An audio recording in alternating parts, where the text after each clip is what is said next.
Aujourd'hui, une vidéo de la façon comment je diagnostique les pannes sur les MacBook Air par exemple. Aujourd'hui, on a une carte mère qui n'a pas de rétroéclairage. Je vais essayer de vous montrer étape par étape la façon comment moi je les diagnostique et comment vous pouvez le faire de votre côté. Malheureusement, j'ai déjà fait la réparation et j'avais oublié de démarrer cette caméra. Donc vous allez avoir le son et les autres caméras. Donc la caméra ici en arrière, la caméra de microscope, mais la caméra principale, j'avais oublié de la démarrer. Ça arrive. Aujourd'hui, on va regarder un MacBook Air. C'est un MacBook Air en 820 3023 en 2011 ou en 2012 qui est arrivé chez nous avec un problème de rétroéclairage. Bon, il faut changer la batterie aussi, mais ça c'est autre chose. Donc dans cette vidéo, on va regarder mes étapes pour diagnostiquer par exemple un rétroéclairage défaillant. On va prendre le scénario comme quoi le client vient avec le MacBook Air et il nous dit mon MacBook Air démarre mais j'ai pas d'image. Sachez que souvent il y a des personnes qui ne savent pas comment voir si c'est le rétroéclairage ou l'image, mais comme d'habitude les Mac plus anciens, en fait juste avant 2015, quand ils démarrent, ils font un dongle de démarrage. Ça c'est un signe que le Mac démarre. Donc par exemple, on va prendre celle-là, même si on n'a pas de batterie, sachez que les Mac démarrent sans la batterie. Il y a un ou deux modèles qui ne démarrent pas sans la batterie, mais celle-là, il démarre.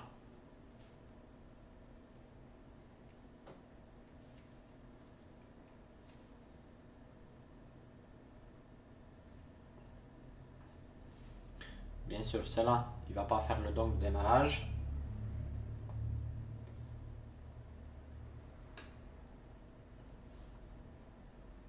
La première chose qu'on va faire, donc avec une lampe, on va vérifier derrière.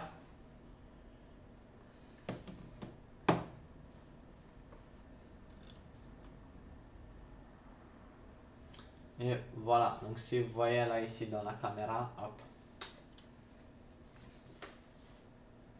Voilà. Donc on voit la pomme et par la suite on verra le nom de l'utilisateur. Donc ça c'est le premier test quand quelqu'un vous ramène un MacBook Air qui, on va dire, n'a pas d'image.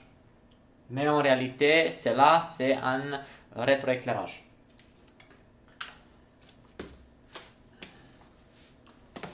Prochaine étape, ce sera au niveau de la carte mère. Donc on va laisser l'écran branché. On va ouvrir les schémas.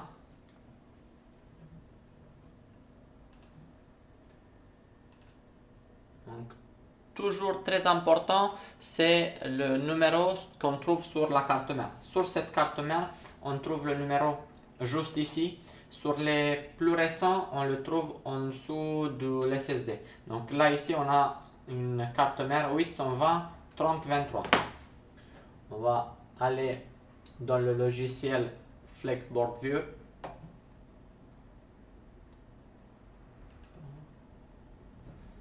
Et hop.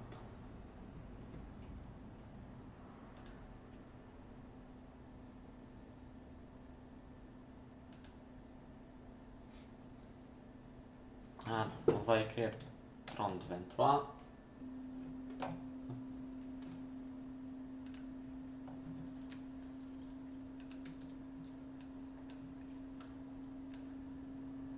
Donc, comme vous voyez, là ici, on a le connecteur. On va chercher. Donc, vu qu'on a localisé la problème, on sait sur quel circuit on doit regarder. Sur le connecteur, on va commencer du connecteur vers le circuit vers la puce du rétroéclairage. Là ici, hop, sur cela. Donc déjà, voilà, on a ici PPV out switch LCD backlight, PPV out SW LCD backlight. Donc tout ça, c'est le circuit de rétroéclairage. Donc comme vous voyez, cela il va vers des condensateurs ici. De l'autre côté, il va aller sur la pièce. Donc comme vous voyez, le XW, ça signifie un pont vers l'autre côté de la carte mère. Donc on n'a pas beaucoup de ce côté-là. Et il nous montre, on n'a pas beaucoup de ce côté-là, mais si on touche l'autre pin du XW, il va nous montrer où il va. Donc celle-ci, il va de l'autre côté de la carte mère à la puce de rétroéclairage. Le premier test que je fais, ce sera de vérifier si on a un court-circuit sur cette ligne avec le connecteur branché. Donc comme on disait, hop.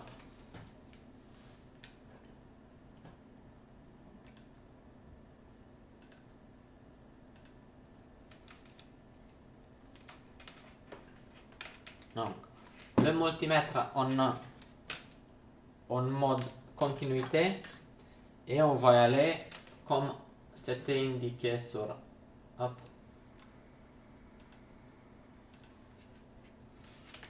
Donc le rétroéclairage va sur ces pièces là. Donc le premier ce sera ici. Donc on a un condensateur sur un de ces pads, il est relié à la terre, à la masse, et de l'autre côté, voilà. Donc cela on l'a testé. Je vais vous montrer dans le schéma lequel j'utilise. Voilà. Donc c'est le C9017. C'est celui-ci.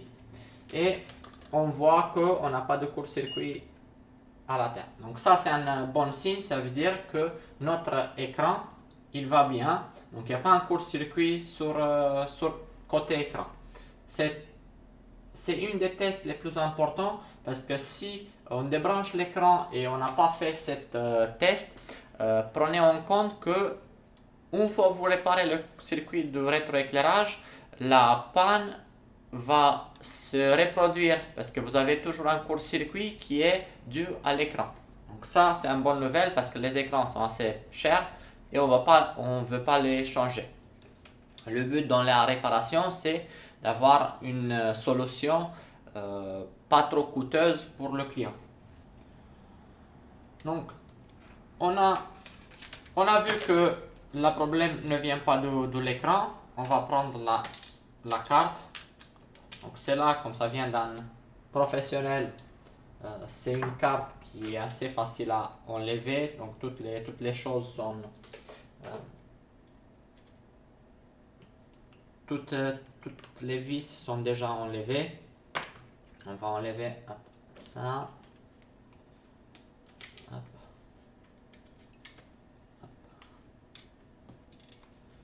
Et hop, on va la sortir. On n'a plus besoin de châssis. Prochaine étape dans le diagnostic. On va chercher le fusible de rétroéclairage. Donc on va faire CTRL F. On va faire CTRL F et on va chercher le F9701. Hop, même pas. 9700.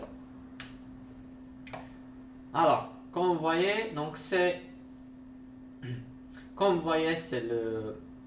le fusible de rétroéclairage. Donc d'un côté on a le PP-Bus G3H qui va alimenter le rétroéclairage et de l'autre côté on a le circuit de rétroéclairage. Alors on va regarder où se trouve sur la carte. Donc comme vous voyez là ici.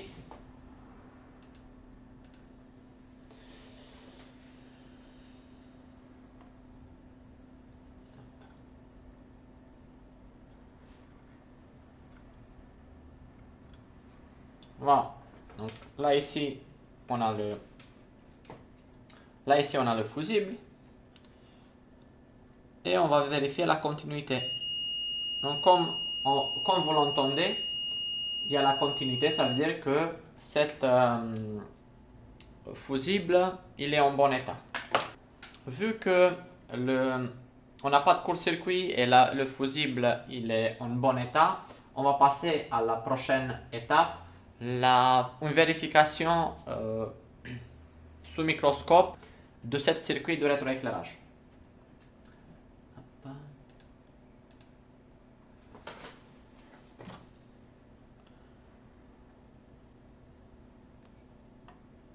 Donc, le rétroéclairage part d'ici, il va vers ce condensateur là, et comme vous voyez, on peut voir un peu les traces, les pistes de cette circuit là.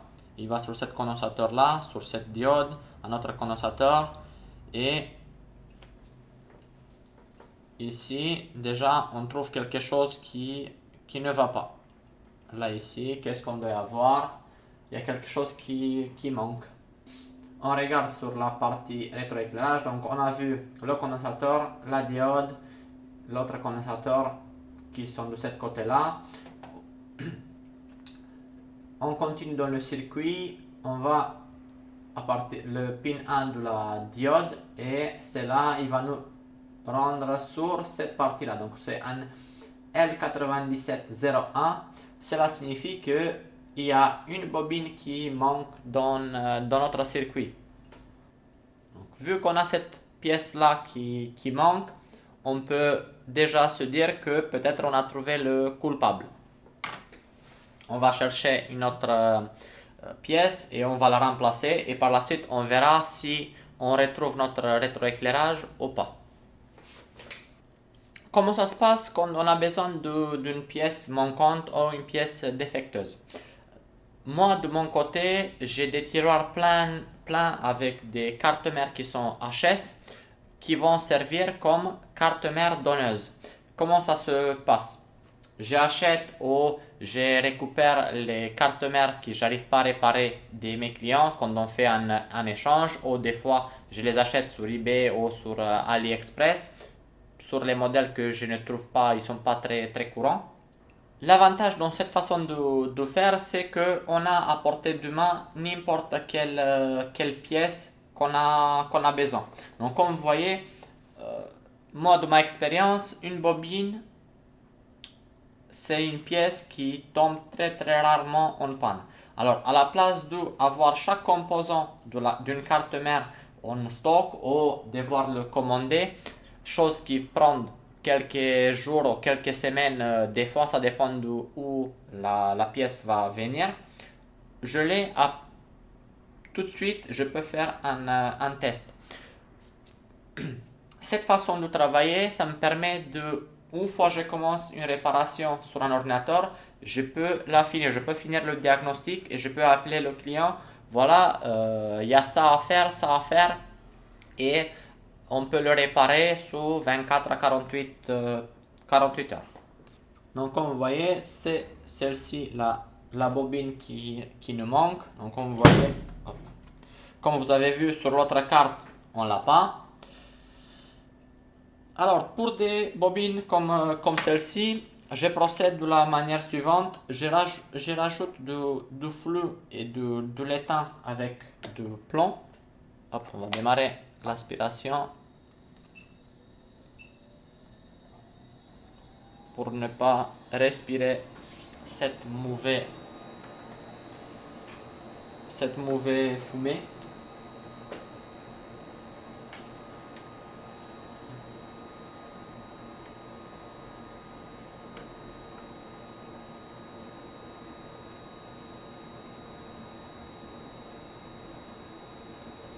En rajoutant de l'étain avec du plomb, ça nous permet de décoller, dessouder cette bobine avec une température plus basse qu'à l'origine et plus vite. C'est là, ça va diminuer le risque d'endommager la pièce quand on la défait.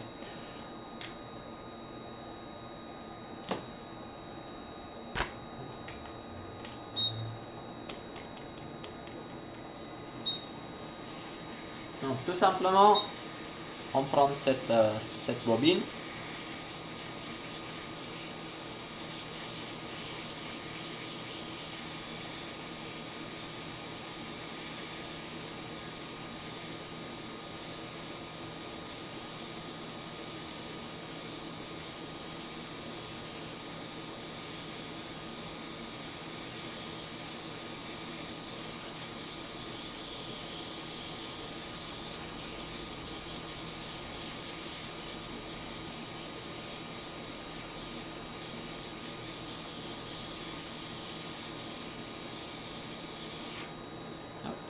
On l'a décidé.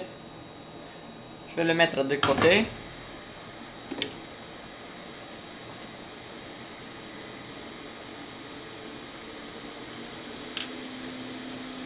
Par la suite, on va préparer la zone pour recevoir la nouvelle bobine.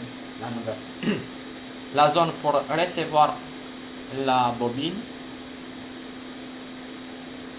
Comme vous voyez là ici, il y a les pads qui sont restés.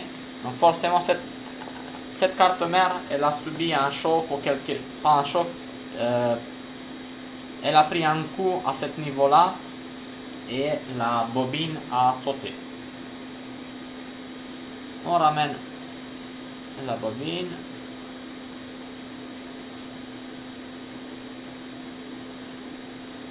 Et on va la souder. Voilà.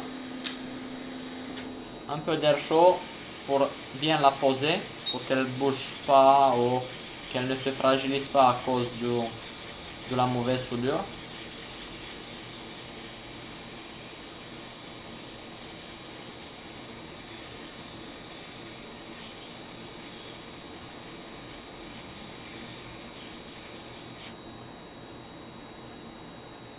Voilà.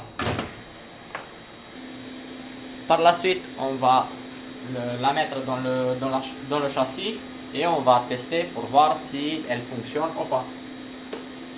Si ça fonctionne, on va dire on a fait notre boulot, on peut confirmer au client que la réparation elle est bien faisable.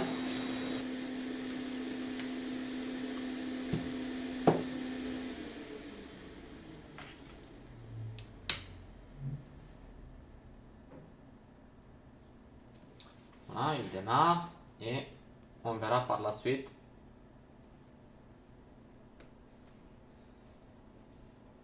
Si on a ou pas un rétroéclairage ou une image sur cela. Vu que la pomme elle prend du temps à s'afficher, je crois que le disque à l'intérieur c'est pas le disque qui est venu d'origine avec cette carte mère. Pour faire les choses plus vite, on pouvait démarrer en appuyant sur Alt et on voyait le disque de démarrage.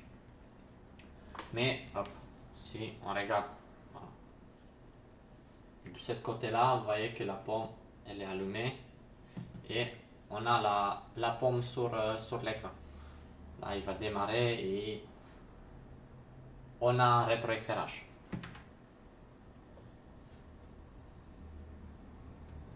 Bon, ça ne nous intéresse pas plus que ça. Celle-ci, c'était une réparation, on va dire, assez vite. C'est très rare que cette bobine tombe en panne. Donc, si vous voyez cette vidéo, ne vous arrêtez pas à la bobine. Ne commencez pas à remplacer la bobine. Si vous voyez une bobine qu'elle est dessoudée ou cassée, remplacez-la. Sinon, ne cherchez pas comme coupable cette bobine. Je sais pas comme... J'essaie de faire une vidéo sur quelque chose de plus compliqué et il y a quelque chose de simple qui tombe. Bon, c'est comme ça, c'est la vie.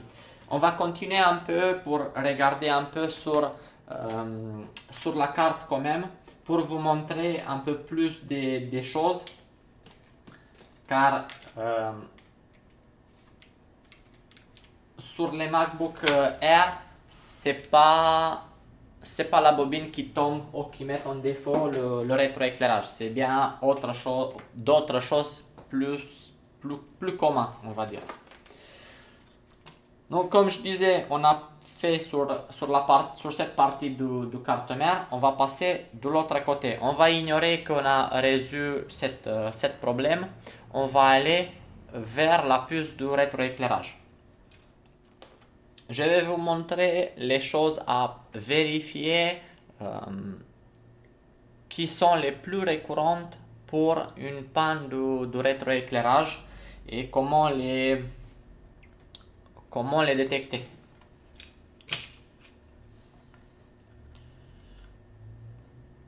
Donc, prochaine étape dans un diagnostic comme celle-ci, ce sera de regarder ici, dans cette partie-là, donc tout autour de la puce de rétroéclairage, toutes ces petites résistances qui vont dans la puce pour qu'ils ne sont pas oxydés et aussi qu'ils ont bien les bonnes valeurs. On va ouvrir les schémas. Donc, on passe de l'autre côté. On va orienter la carte comme nous on la voit. Pourquoi je dis vérifier les résistances qui sont autour?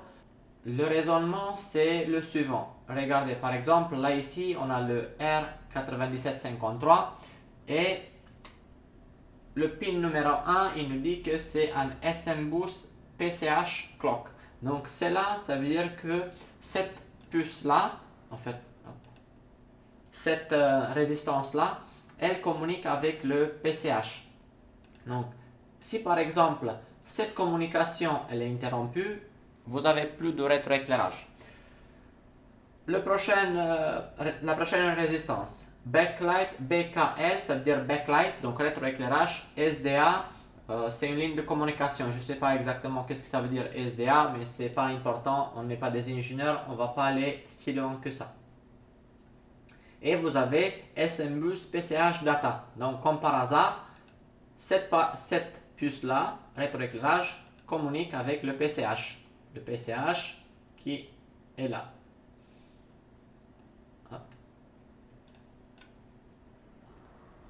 Alors, la R9704, LCD Backlight PWM.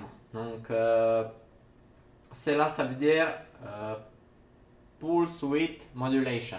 Donc, en fait, en fonction de la pulsation qui vient par ici, on aura l'intensité du rétroéclairage. Donc, c'est une moyenne. Avec cette ligne, on contrôle avec cette ligne-là, on contrôle l'intensité du rétroéclairage. Imaginez-vous, si celle-là elle est manquante, l'ordinateur va croire que on veut que le rétroéclairage il est à 0, donc il va baisser le rétroéclairage et pareil, on n'aura pas de rétroéclairage sur notre écran. Donc imaginez-vous à chaque fois, sur chaque résistance que vous voyez ici, c'est un possible coupable dans la manque de rétroéclairage. Dans le cas où votre carte mère n'a pas d'oxydation et vous ne voyez pas des traces, tout d'abord, avant de remplacer une puce de rétroéclairage, vérifiez ces résistances-là qui l'entourent. C'est très important parce qu'une résistance, elle est toujours plus facile à trouver qu'une puce de rétroéclairage, surtout sur les aux ordinateurs portables de chez Apple. Par la suite, on a tout vérifié, toutes les valeurs sont bonnes. Qu'est-ce qu'il nous reste à faire? Là, on va pas, vu qu'on n'a pas des valeurs en mode diode, on va dire sur la puce de rétroéclairage, on va procéder au changement de la puce de rétroéclairage en dernier recours pour voir si c'est bien celle-là qui est le coupable. Ce sera tout pour la vidéo d'aujourd'hui. J'espère que vous avez appris quelque chose. N'hésitez pas à mettre vos questions dans les commentaires. Il y a des choses peut-être que j'ai loupées, mais j'essaie de faire au mieux, surtout dans la partie diagnostic. Il y a d'autres vidéos qui vont suivre de la même manière. Je vais essayer de passer circuit par circuit en fonction des réparations qui arrivent à l'atelier pour vous montrer un peu plus comment je fais ça, comment je fais l'autre, quelle est ma logique de voir les choses ou voir les pannes. Et n'oubliez pas toujours poser les bonnes questions à vos clients avant même toucher à l'appareil. Parce que des fois, un client va vous dire j'ai pas d'image, mais c'est en fait un rétroéclairage qui HS, ou d'autres ils vont vous dire j'ai pas de rétroéclairage sur ma machine, mais ce sera un problème d'image. Sachez que c'est deux circuits différents. Il y en a un qui dépend de l'autre. Par exemple, l'image, le rétroéclairage dépend de l'image. Quand on n'a pas d'image, on n'a pas de rétroéclairage, mais on peut avoir une image sans un rétroéclairage. À bientôt.